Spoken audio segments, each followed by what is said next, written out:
اعوذ باللہ من الشیطان الرجیم بسم اللہ الرحمن الرحیم استبرأ الذین اتبعوا من الذین اتبعوا۔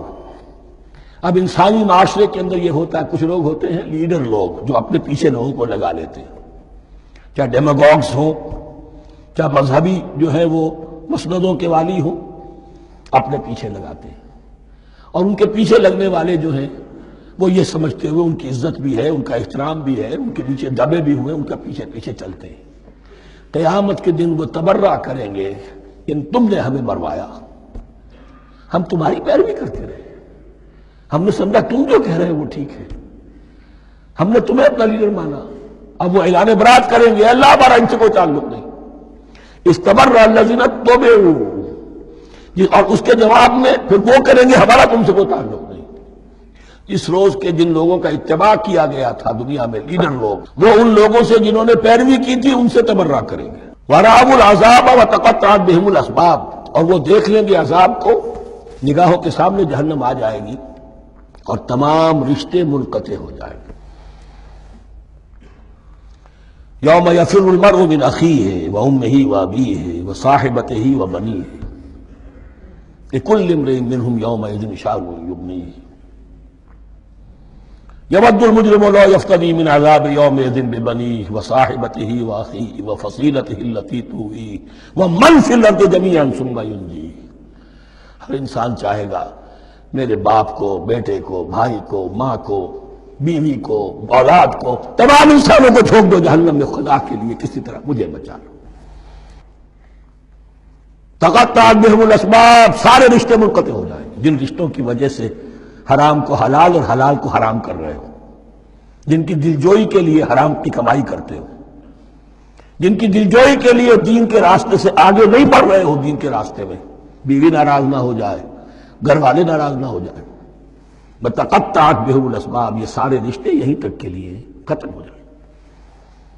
وقال الذین اتبعوا، اور جو ان کے پیروکار تھے وہ کہیں گے لو ان لنا کرۃ، اگر کہیں ہمیں دنیا میں لوٹنا نصیب ہو جائے، فنتبرأ منہم کما تبرؤوا منا، تو ہم بھی ان سے اسی طرح برات کریں گے جیسے آج یہ ہم سے برات کر رہے ہیں۔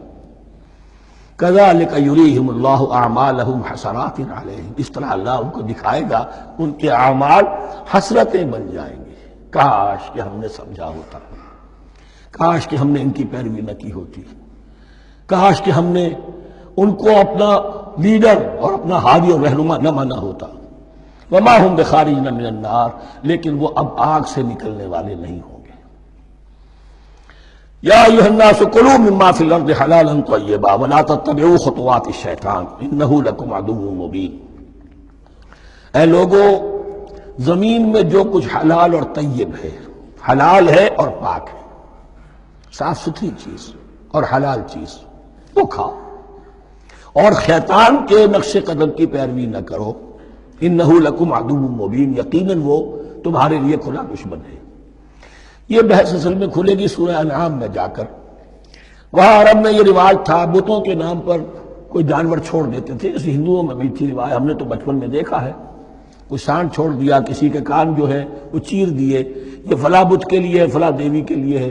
اب اسے کوئی کچھ نہیں کہہ سکتا تھا، وہ جہاں چاہیں وہ منہ ماریں جا کر ان کا، اور پھر ان کا ظاہر بات ہے ان کا گوشت کیسے کھایا جا سکتا تھا۔ تو عرب میں بھی یہ رواج تھے، اور ابھی تک اس کے کچھ نہ کچھ ریزیڈول ایفیکٹس تھے۔ آباء و اجداد کی جو رسمیں چلی آ رہی ہوں وہ آسانی سے جو ہے وہ چھوٹتی نہیں ہے، کچھ نہ کچھ اثرات رہتے ہیں، جیسے آج تک ہمارے ہاں ہندوانہ اثرات موجود ہیں۔ تو ایسے لوگوں سے کہا جا رہا ہے کہ یہ تمام حرمتیں جو تمہارے ان لوگوں نے، مشرکین نے بنا لی تھی، یہ جانور حرام، یہ جانور حرام ہو گیا، اسے فلاں کے نام پر نامزد کیا ہے، اس اونٹ کی جو ہے اتنی اونٹنیوں کے ساتھ جفتی ہو چکی ہے، اب بس اس کو خالی کر دو، چھوڑ دو، نہ اس کے اوپر سواری کی جائے گی اور نہ اس کا گوشت کھایا جائے گا۔ یہ کوئی نہیں ہے، جو چیز حلال ہے اصلاً اور طیب ہے کھاؤ۔ انما یامرکم بالسوء والفحشاء، یقیناً شیطان تمہیں حکم دیتا ہے بدی کا اور بے حیائی کا، وان تقولوا علی اللہ ما لا تعلمون، اور اس کا کہ تم کہو اللہ کی طرف نسبت کر کے جو تم جانتے نہیں ہو کہ اللہ نے حرام کیا۔ بھائی تمہیں کہاں معلوم؟ کوئی دلیل لاؤ، کسی کتاب میں دکھاؤ کہ اللہ نے یہ چیز حرام کر دی۔ صدق اللہ العظیم۔